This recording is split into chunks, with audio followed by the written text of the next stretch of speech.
টাঙ্গাইলে মহাসড়কের প্রায় ১৩ কিলোমিটার এলাকায় যানবাহনের ধীরগতি রয়েছে। সেখানকার পরিস্থিতি জানাতে আমাদের সাথে যুক্ত হচ্ছেন সহকর্মী সুমন খান। সুমন, টাঙ্গাইলে গাড়ির চাপ কেমন রয়েছে, যানজটের তথ্য আসলে সেই সঠিক তথ্যটি জানাবেন এবং গতকালকের বৃষ্টি কি আসলে কোনো প্রভাব ফেলেছে কিনা সে বিষয়ে জানাবেন।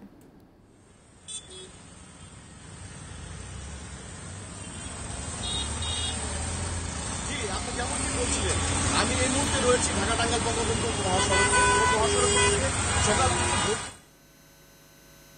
যে গাড়ির প্রচুর চাপ রয়েছে, কিন্তু কোথাও কোনো যানজট নেই।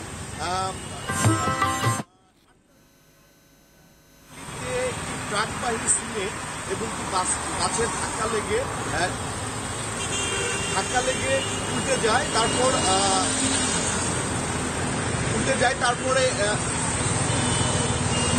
তারপরে গাড়ির যে চাপ সেটা সৃষ্টি হয়।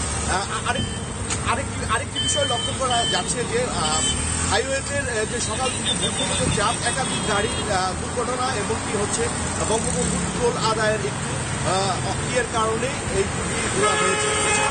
আমি বঙ্গবন্ধু টোল কর্তৃপক্ষের সাথে কথা বলেছি, তিনি আমাকে জানিয়েছেন যে 24 ঘন্টায় প্রায় 3.5 কোটি টাকার মতো টোল আদায় হয়েছে।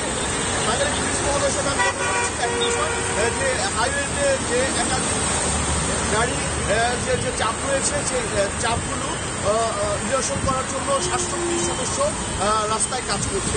এছাড়া বড় ধরনের কোনো দুর্ঘটনা কারণে মূলত গাড়ির চাপ সৃষ্টি হয়। এখন এই ছিল আমাদের টাঙ্গাইল থেকে সর্বশেষ। সুমন, ধন্যবাদ আপনাকে।